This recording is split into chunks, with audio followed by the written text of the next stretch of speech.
Jericho. What was your guys' impressions on that main event?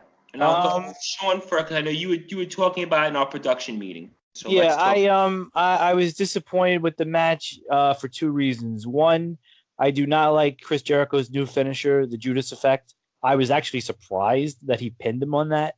And two, I just, I kind of see a little bit of hypocrisy with Chris Jericho. He went on Twitter after Brock Lesnar won the Money in the Bank and basically was like, "Look at this. This is why WWE sucks." Right. They go right back to Brock Lesnar. And what happened in that match? Brock Lesnar obtained a number one contendership. Brock Lesnar's 41. Chris Jericho is 48 years old, and he's going to be the number one contender to fight for the first ever All Elite Wrestling World Championship. So, I also didn't like the shape that Chris. I know Chris Jericho's 48. It's hard to criticize. He's in better shape than I am, and I'm 32. But I didn't like the shape he was in. I love the fact that he's with All Elite Wrestling, but I don't like the fact that he might be the first champion. He shouldn't be the first. I think we even talked about this in our last show that Kenny Omega had to win that match, and he didn't. We did actually. We did talk about that, and obviously Kenny Omega is a massive, international superstar, and those. So you introduce him to the United States by having him lose to Chris Jericho on an elbow? Nah, no thanks. For you, Brandon. Yeah, the finish of the match, preceding the aftermath, kind of really, let me down quite a bit. Again, that goes to show like how great of a match they put on in Japan. But yeah, I didn't like the idea of Omega getting pinned by that. And yeah, Jericho does come across as kind of hypocritical because you're going to talk about, Brock Lesnar winning the Money in the Bank contract, which I still don't agree. I don't think he should have won it, but whatever. I could go on about that for 2 hours. I know. I've gone on the record and saying I was legitimately upset after watching and seeing what Brock Lesnar did. So I'm with you. So how could you guys be happy that Chris Jericho is number one contender now? I'm gonna. Well, let's hear Brandon a little bit more. And I'm gonna give you my take, but let's hear more from Brandon. It all depends on who wins the first ever AEW title, whether it is Jericho or Hangman Page.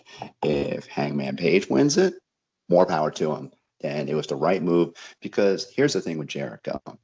Whether it's with New Japan Pro Wrestling when he put over Omega, or whether he's with WWE during his brief runs, he's always put people over. Even during 2002 SummerSlam, when he campaigned to tap out to the figure four leg lock, him putting over Bray Wyatt, him putting over Dolph Ziggler in his farewell match before he went back on tour with Fozzy. Maybe this could be another situation where Jericho is going to put another rising star over. I hope that's the case. I hope he doesn't put a shovel on this guy. I'll tell you this much, and you both make some great points. But here's what could be the thinking here of AEW, guys. They're a new company that, for most intents and purposes, 80 to 90% of that audience yesterday who watched did not know most of those wrestlers, with the exception of Jericho, Cody, Dustin Rhodes, and maybe the Young Bucks. Maybe the Young Bucks. And you could make a case for Cody Rhodes' wife.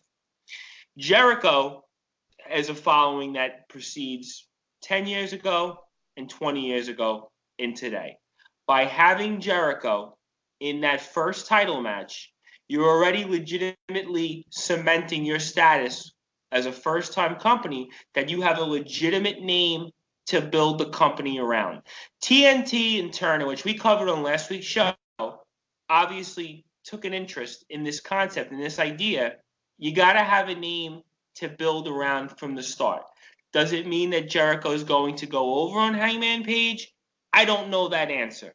But what I do know is that if I'm a company and I have a name like Chris Jericho, a guy who's main evented WrestleMania, a guy who's beaten Steve Austin and The Rock in their prime, a guy who's held every single major title in the WWE more times than I can count. I'm going to put that guy in the main event match. and let the chips fall where they may. That's a fair assessment. That's a fair assessment. Maybe it is. And it's a great point that Brandon brings up. Of course, that I'm a huge Chris Jericho fan. Some of the best matches I've ever seen have been performed by Chris Jericho. And as my brother Brian would say, Chris Jericho has been putting on, match of the years for not even just 20 years, but 25 years. Me and my brother used to watch his match, sit there, watch tapes of him in Japan. And, he's not just a household name. He is a Hall of Famer. And if he is being used to put over Adam Page, I'm okay with that because I like Adam Page and I like the look he has. And I think you kind of see a little bit, in his look presentation, a little bit of a younger Chris Jericho. And we will see. And that will be interesting. But, maybe Brock Lesnar is just here to put over Seth Rollins. And is that such a bad thing? If we're going to talk about having, this is the thing that I worry about with older talent is, well, have the old guy come in and put over the young guy. We have that already with Brock Lesnar. And we hate it. Let's be careful. It's a big difference. See, yeah. I have a big problem with what you just said. I'm going to tell you why. Well, he's going to put Seth Rollins over Brock Lesnar, is he not? Well, here's the difference between Brock Lesnar and Chris Jericho. You talked about Brock Lesnar, right, and Chris Jericho. Chris Jericho has wrestled in so many different organizations, and he's put on so many great matches. And here's a guy still at 48 years old that's doing what he's doing. Find me a wrestler, with the exception all time of Ric Flair's the only case I can think of that has done what Chris Jericho has done in terms of organizations, working with different guys, putting different people over, and being an attraction.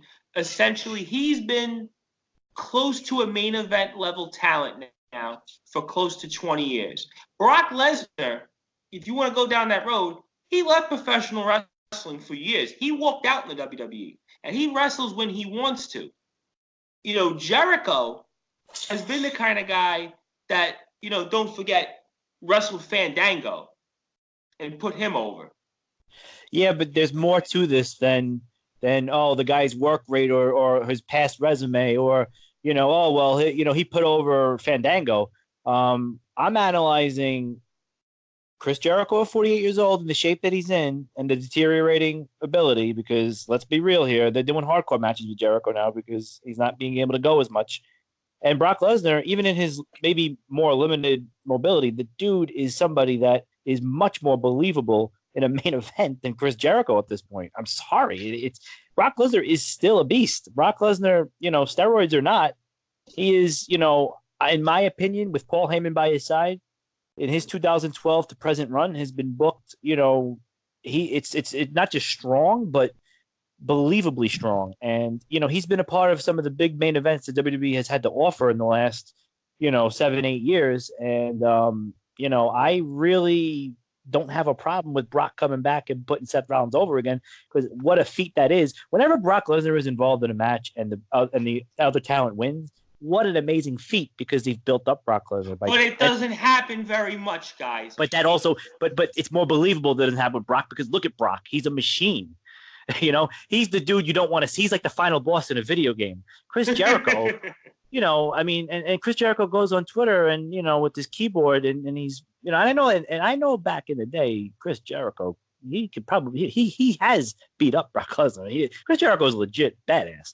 But, it's like it's easy to talk now when, it's like it's easy to say, oh, well, good job, WWE. Yeah, look, you're going to be the best because, you're just keep putting Brock Lesnar over. But it's not putting Brock Lesnar over. All right, here's what it comes down to, right? We're talking about – here's how Chris Jericho has succeeded in one facet. Find me a wrestler – and we'll get back to AEW in a minute, but I want to finish with this point. Find me a wrestler that has continued to find new ways to reinvent himself and continue to talk. You're going to talk about him in over and over and over in different ways. I cannot think of one wrestler in the last quarter century that has reinvented himself as many times as Chris Jericho, and you're talking about him And that's what he's wanted. Chris Jericho has succeeded for AEW.